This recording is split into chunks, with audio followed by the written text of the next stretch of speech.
राधा रानी से भगवान श्याम सुंदर का सबसे प्रथम विवाह, और ये विवाह करवाने वाले और कोई नहीं, साक्षात ब्रह्मा। गर्ग संहिता इस बात को दोहराती है, गर्गाचार्य जी का लेख है कि गर्ग संहिता में भांडिर वन के अंदर जाकर के भगवान कृष्ण और राधा रानी का विवाह ब्रह्मा जी ने खुद आकर के करवाया है। सबसे पहला विवाह राधा रानी। और राधा रानी की महिमा तो साफ, राधा तो कृष्ण से अलग नहीं है। राधा ही कृष्ण है और कृष्ण ही राधा है।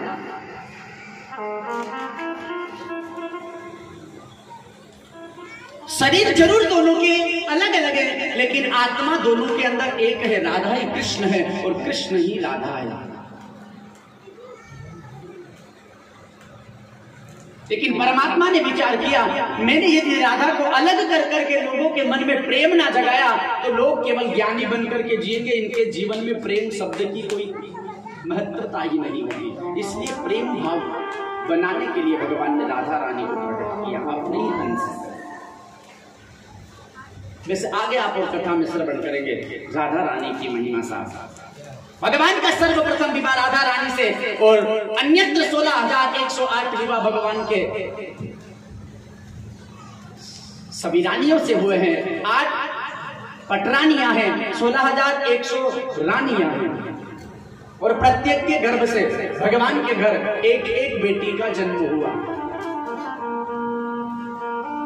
भगवान के घर 16,108 बेटियां हैं।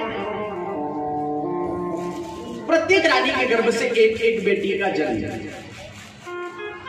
और भगवान के घर प्रत्येक रानी के गर्भ से 10-10 पुत्रों का जन्म हुआ। 16,108 रानियां हैं।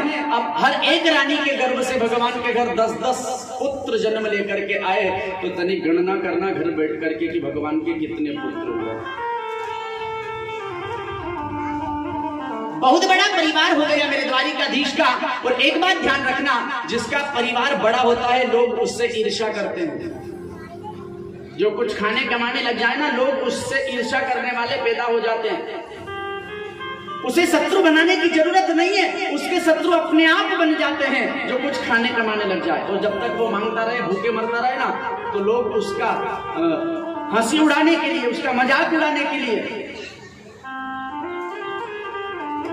2-5 बीघा जमीन हो ना, तो वो जमीन अपने अंडर में करने के लिए बोले तुझे जितना पैसा चाहिए मैं दूंगा, तू चिंता मत करना।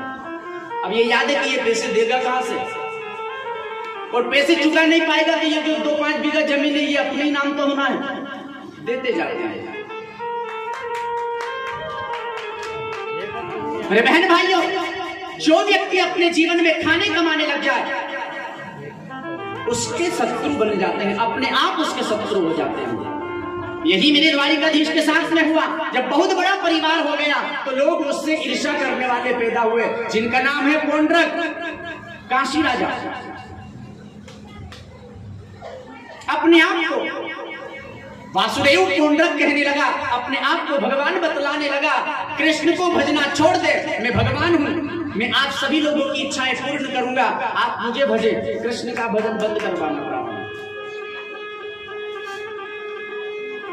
भगवान द्वारिकाधीश को जब ये ज्ञात हुआ तो भगवान द्वारिकाधीश पौंड्रक की नगरी गए, काशी।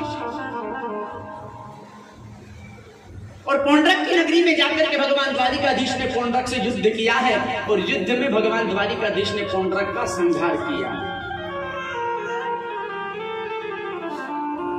हमसे यदि कोई ईर्ष्या करने वाला पैदा हो, हमें अपमानित करने वाला यदि कोई पैदा हो और हमारी ताकत नहीं है उसे दंड देने की, तो चिंता ना करना। हम उसे दंड नहीं दे सकते तो वो ठाकुर उसे दंड जरूर देगा यदि वो हमें सता रहा है। उसे परमात्मा अवश्य दंड देता है। और साथ उसकी लाठी में आवाज नहीं होती है,